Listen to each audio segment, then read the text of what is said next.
Hello दोस्तों, आज हम लोग शुरू करने वाले हैं गुप्त उत्तर काल वर्धन वंश। प्रश्न शुरू करने से पहले नीचे डिस्क्रिप्शन चेक कर लेंगे, वहां आपको टेलीग्राम चैनल और सारे प्लेलिस्ट का लिंक मिल जाएगा। वीडियो के ऊपर एक आइकन दिखेगा, वहां भी जब आप प्रेस करेंगे तो कुछ प्लेलिस्ट वहां भी दिख जाएंगे।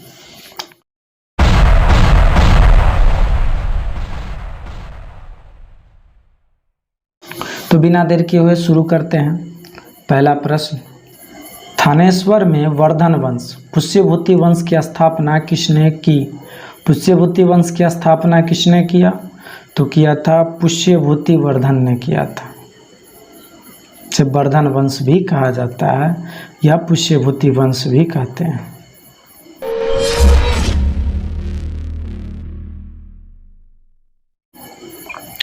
अगला सवाल, कदंब राज्य की स्थापना मयूर शर्मन ने की थी। उसने अपनी राजधानी बनाई। मयूर शर्मन ने अपनी राजधानी कहाँ बनाई थी? तो वैजयंती या वनवासी को, वैजयंती या वनवासी को अपनी राजधानी बनाई थी। निम्नलिखित में से वह अंतिम बौद्ध राजा कौन था जो संस्कृत का महान विद्वान और लेखक था? संस्कृत का महान विद्वान और लेखक था अंतिम बौद्ध राजा होता हर्षवर्धन। हर्षचरित किसके द्वारा लिखी गई थी? हर्षचरित किसके द्वारा लिखी गई थी? तो वानभट्ट के द्वारा लिखी गई थी। हर्षवर्धन के समय में कौन सा चीनी तीर्थयात्री भारत आया था? हर्षवर्धन के समय आया था हेनत्सांग, इसे हेनसांग भी कहते हैं। अगला सवाल, चालुक्य राजा पुलकेशिन द्वितीय को किसने पराजित किया था?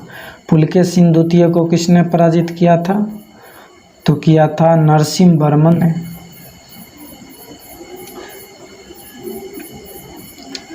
किस व्यक्ति को द्वितीय अशोक कहा जाता है? किस व्यक्ति को द्वितीय अशोक कहा जाता है? तो हर्षवर्धन को द्वितीय अशोक कहा जाता है। वानभट्ट किस सम्राट के दरबारी कवि थे? वानभट्ट किस सम्राट के दरबारी कवि थे? तो वानभट्ट थे हर्षवर्धन के दरबारी कवि, तभी तो ये हर्षचरित लिखे थे। हर्ष एवं पुलकेशिन द्वितीय के मध्य हुए संघर्ष की जानकारी कहाँ से मिलती है? कहाँ से मिलती है? तो ऐहोल अभिलेख से मिलती है। हर्ष और पुलकेशिन द्वितीय के मध्य हुई संघर्ष की जानकारी। प्रतापशील, हून, हरिन, केसरी, महाराज धीराज नामक उपाधियां निम्न में से किसकी थी? तो महाराज धीराज, हून, केसरी, प्रतापशील किसकी उपाधि थी? तो प्रभाकर वर्धन की उपाधि थी। किसकी उपाधि थी? प्रभाकर वर्धन की। सम्राट हर्ष ने अपनी राजधानी थानेश्वर से कहाँ स्थानांतरित की थी? सम्राट हर्ष ने अपनी राजधानी थानेश्वर से कहाँ स्थानांतरित की थी? तो कन्नौज स्थानांतरित की थी। कन्नौज, थानेश्वर से कन्नौज कर लिया था। शकलोत्तरापथनाथ किसे कहा गया है? शकलोत्तरापथनाथ किसे कहा गया है? हर्षवर्धन को कहा गया है। ह्वेनसांग ने किसे शिलादित्य कहा था? शिलादित्य कहा है। ह्वेनसांग ने किसे शिलादित्य कहा है? तो हर्षवर्धन को शिलादित्य कहा है। गुप्त वंश के ह्रास के पश्चात उत्तर भारत में बड़े भाग का पुनर्गठन किसने किया? उत्तर भारत के पुनर्गठन किसने किया गुप्त वंश के ह्रास के बाद? तो किया था हर्षवर्धन ने। बंगाल का कौन सा शासक हर्ष का समकालीन था? बंगाल का कौन सा शासक हर्ष का समकालीन था? तो वो था शशांक। चालुक्य शासक पुलकेशिन द्वितीय ने किस नदी के किनारे हर्षवर्धन को परास्त किया था? पुलकेशिन द्वितीय ने हर्षवर्धन को किस नदी के किनारे परास्त किया था? तो नर्मदा नदी के तट पे परास्त किया था। हर्ष के शासनकाल में उत्तर भारत का सबसे महत्वपूर्ण शहर कौन सा था? तो था कन्नौज।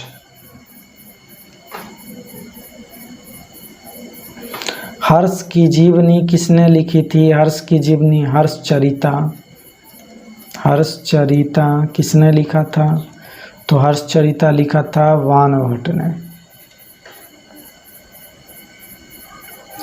हर्षवर्धन अपनी धार्मिक सभा कहाँ किया करता था? हर्षवर्धन अपनी धार्मिक सभा कहाँ किया करता था? प्रयाग में किया करता था। वंश की राजधानी थानेश्वर किस प्रदेश में स्थित है? थानेश्वर कहाँ है? तो हरियाणा में है थानेश्वर।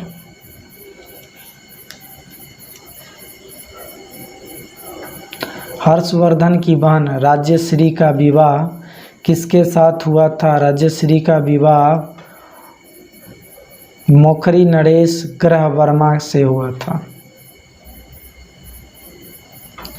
हर्षवर्धन के अग्रज राज्यवर्धन द्वितीय की हत्या किसने की थी? राज्यवर्धन द्वितीय की हत्या किसने की थी? गौर नरेश शशांक ने की थी। हर्षवर्धन ने 606 ईस्वी में हर्ष संवत की स्थापना किस उपलक्ष्य में की थी? हर्षवर्धन ने हर्ष संवत की स्थापना किस उपलक्ष्य में की थी? तो अपने राज्यारोहण के उपलक्ष्य में।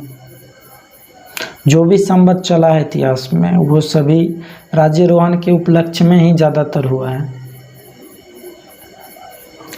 कौन वर्धन वंश की राजधानी थानेश्वर से कन्नौज ले गया? थानेश्वर से कन्नौज कौन ले गया? हर्षवर्धन ले गया था वर्धन वंश की राजधानी। कन्नौज किस प्रदेश में स्थित है? कन्नौज किस प्रदेश में स्थित है? तो उत्तर प्रदेश में स्थित है कन्नौज।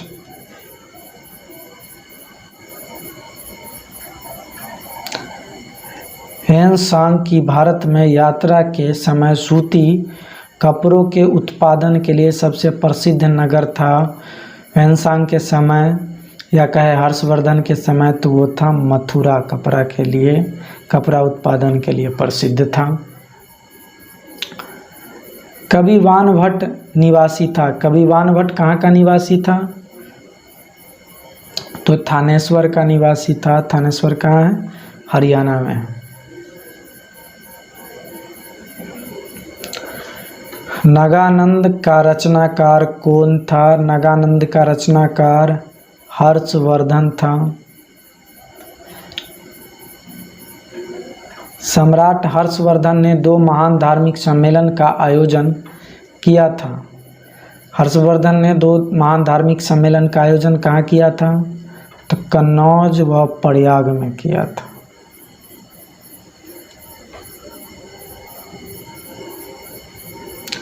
नगानंद रत्नावली, गलती है लिखा हुआ, रत्नावली प्रियदर्शिका नाटकों के नाटककार थे।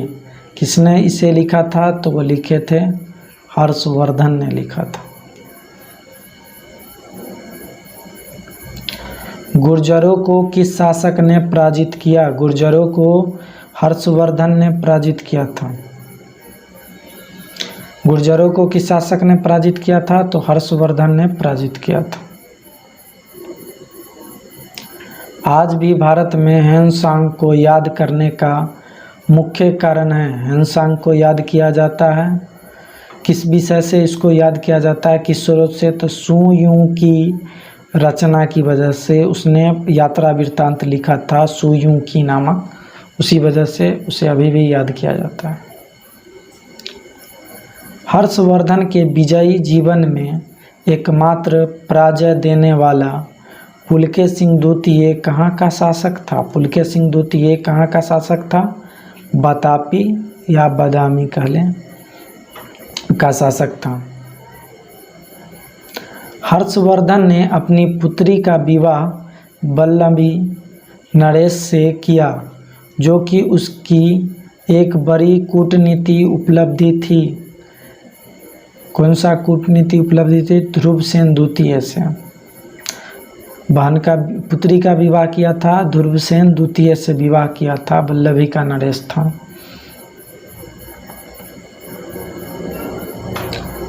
छः सौ 41 ईस्वी में किसने चीन के राजा ताई तुसुंग के पास एक राजदूत भेजा? तो भेजा था हर्षवर्धन।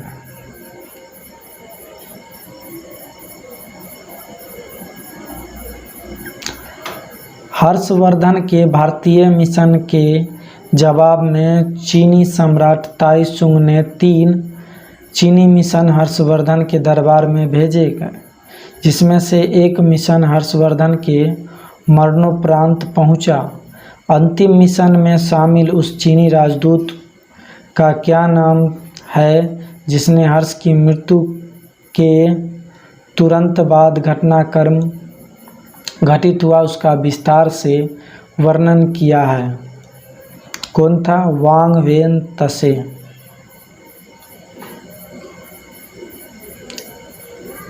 किस चीनी यात्री को वर्तमान शाक्य मुनि एवं यात्रियों में राजकुमार कहा जाता है? यात्रियों के राजकुमार कहा जाता है, तो कहा जाता है ह्वेनसांग को कहा जाता है। ह्वेनसांग भारत में लगभग कितने साल रहा? ह्वेनसांग भारत में लगभग 15 साल रहा।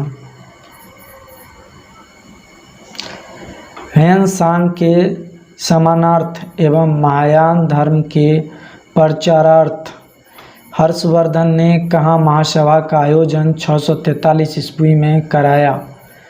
कहाँ कराया था? तो कन्नौज में कराया था।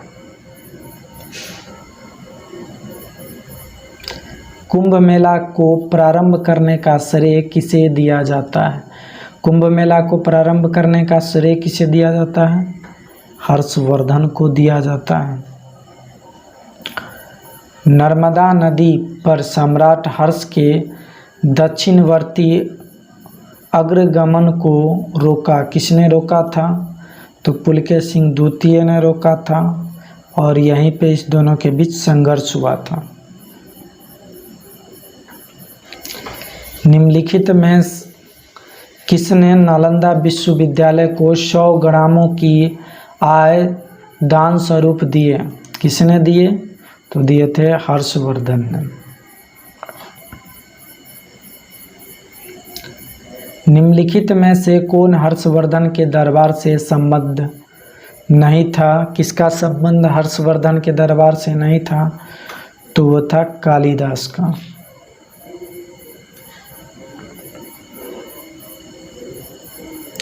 कथन ए है, हर्षवर्धन ने किसी शासक प्रणाली को जन्म नहीं दिया। दूसरा कथन है, कारण है, हर्षवर्धन ने गुप्त शासन प्रणाली को कुछ संशोधनों के साथ अपनाया। ए और आर दोनों सही हैं तथा आर ए की सही व्याख्या करता है। ये होगा इसका आंसर।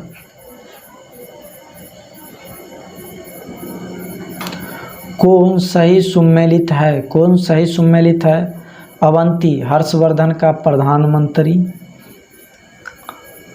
सिंहनाद महासेनापति, ये भी सही है। कुंतल सेनापति या अश्वसेना था? उपयुक्त सभी सही है। किसका कथन है, भारत के लोग गर्म मिजाज के हैं, उन्हें जल्दी गुस्सा आता है परंतु ईमानदार होते हैं, भारतीय स्वच्छता प्रेमी हैं? यह कथन किसका था? तो ह्वेनसांग का कथन था।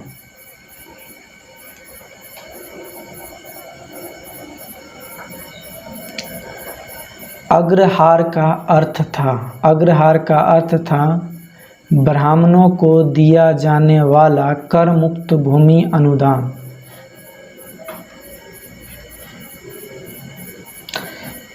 घटी यंत्र, तुला यंत्र, घंटी यंत्र, तुला यंत्र का प्रयोग होता था? खेतों की सिंचाई के लिए प्रयुक्त होता था तुला यंत्र या घंटी यंत्र का। दक्षिण भारत के संदर्भ में एरीपति का अर्थ था, एरीपति का अर्थ था जलाशय की भूमि।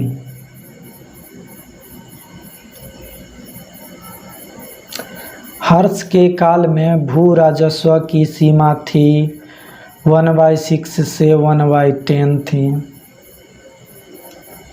मतलब 6 में से 1 हिस्सा लिया जाता था या अधिकतर 10 में से 1 हिस्सा लिया जाता था।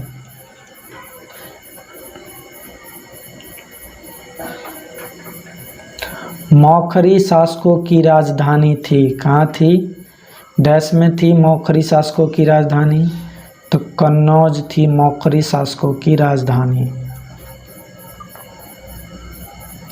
सुयुकी नामक यात्रा विवरण निम्नलिखित में से किससे जुड़ा है?